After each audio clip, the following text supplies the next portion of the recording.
जानना चाहूँगी हिंदी में कि हर साल एयर पोल्यूशन आता है, इस बार भी एक्यूआई लेवल बहुत ज़्यादा है। ऐसे में लोगों की सेहत पर कितना असर पड़ेगा और इसका सॉल्यूशन क्या है? आपकी बात सही है। सर्दियों में दिवाली के बाद हर साल हम ये देखते हैं कि एक्यूआई लेवल जो है वो सीवियर और वेरी सीवियर रेंज में पहुंच जाता है। 500 तक आ जाता है, कई दफ़ा तो 900 से ऊपर भी आया है। और इसके कई कारण हैं। तो हमें पहले तो जो लोग वनरेबल पॉपुलेशन है, जैसे बच्चे हैं, एडल्ट्स हैं, जिनके फेफड़े कमज़ोर हैं या जिनको हार्ट की प्रॉब्लम है, उनको ध्यान रखना चाहिए कि ऐसी जगह ना जाएं जहाँ पे पोल्यूशन लेवल बहुत ज़्यादा है।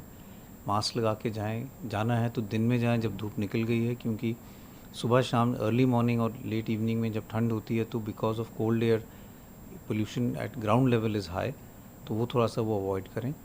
और हमें एक सस्टेनेबल सोल्यूशन ढूंढने की ज़रूरत है जिससे हम ये कर पाएँ कि हर साल ये प्रॉब्लम ना हो, और किसी तरह से हम एक ऐसा सोल्यूशन निकालें जो प्रैक्टिकल हो और जो हम सब लागू कर पाएँ, और आस्ता आस्ता हम ये देखें कि हर साल जो है पोल्यूशन कम होके एक्सेप्टेबल लेवल पे आ जाए।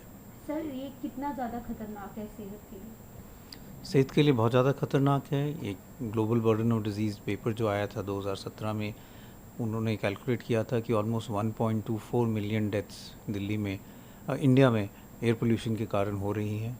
और कई पेपर्स ने ये दिखाया है कि चाहे सांस की तकलीफ़ हो, हार्ट की प्रॉब्लम हो, स्ट्रोक हो, कई और बीमारियां जो हैं वो एयर पोल्यूशन से बढ़ जाती हैं, एग्रीवेट हो जाती हैं।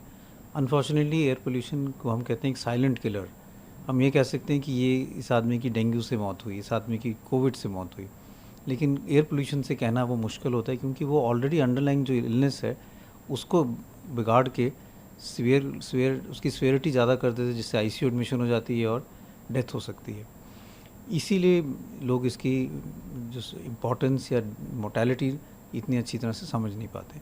लेकिन डेटा बहुत ज़्यादा है कि इससे डेथ्स भी हो रही हैं, लोगों की क्वालिटी ऑफ लाइफ भी सफ़र हो रही है, और कई लोग बार बार इमरजेंसी आ रहे हैं। हमारे ही एक स्टडी ने, जब हमने देखा कि एम्स में इमरजेंसी में कितने लोग आते हैं रेस्पिरेटरी प्रॉब्लम के साथ, एडल्ट्स और बच्चे, तो देखा गया कि जब भी एयर क्वालिटी ख़राब होती है तो उस दिन और उसके अगले 6 दिन एकदम सांस की तकलीफ़ वाले जो इमरजेंसी विज़िट्स हैं वो एकदम बढ़ जाती हैं, और उसके कारण कुछ लोगों को नेबुलाइज़र की ज़रूरत पड़ती है, आईसीयू एडमिशन्स बढ़ जाती हैं, रूटीन एडमिशन बढ़ जाती हैं।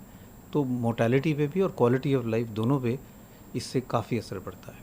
सर, प्रेग्नेंट लेडीज़ पर भी इसका असर? प्रेग्नेंट लेडीज़ पे भी इसका असर है, और स्टडीज़ यहाँ से भी हुई हैं, साउथ से भी हुई हैं, जहाँ जिन्होंने दिखाया है कि जो प्रेग्नेंट लेडीज़ हैं अगर वो एयर पोल्यूशन वाले वातावरण में हैं तो जो इंट्रा यूट्राइन ग्रोथ रिटार्डेशन है, लेकिन जो पेट पेट में बच्चा है उसकी ग्रोथ कम हो जाती है, बर्थ वेट भी कम हो जाता है, और कुछ डिफेक्ट्स भी हो सकते हैं, बर्थ डिफेक्ट्स, अगर हाई लेवल ऑफ पोल्यूशन का एक्सपोजर हो, स्पेशली ओजोन जैसी गैसेस का।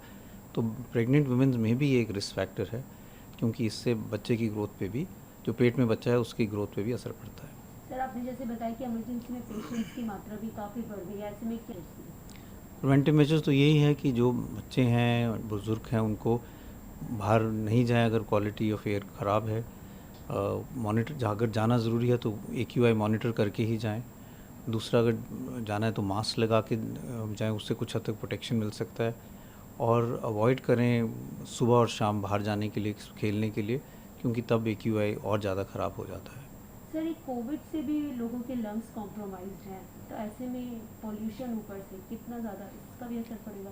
तो ये भी देखा गया है, और कुछ स्टडीज़ आई हैं, इटली से स्टडी हैं और यूएस से भी स्टडीज़ हैं, कि जहाँ जहाँ पे पोल्यूशन लेवल था वहाँ पे कोविड की सिवियरिटी भी ज़्यादा हुई, एडमिशन्स भी ज़्यादा हुई हैं। तो जैसे आपने कहा कि कोविड से भी फेफड़े में इन्फ्लेमेशन होती है, पोल्यूशन से भी फेफड़े में इन्फ्लेमेशन होती है, और दोनों जो है फिर ऑक्सीजन पे असर करते हैं, जिससे सांस की तकलीफ़ ज़्यादा बढ़ सकती है।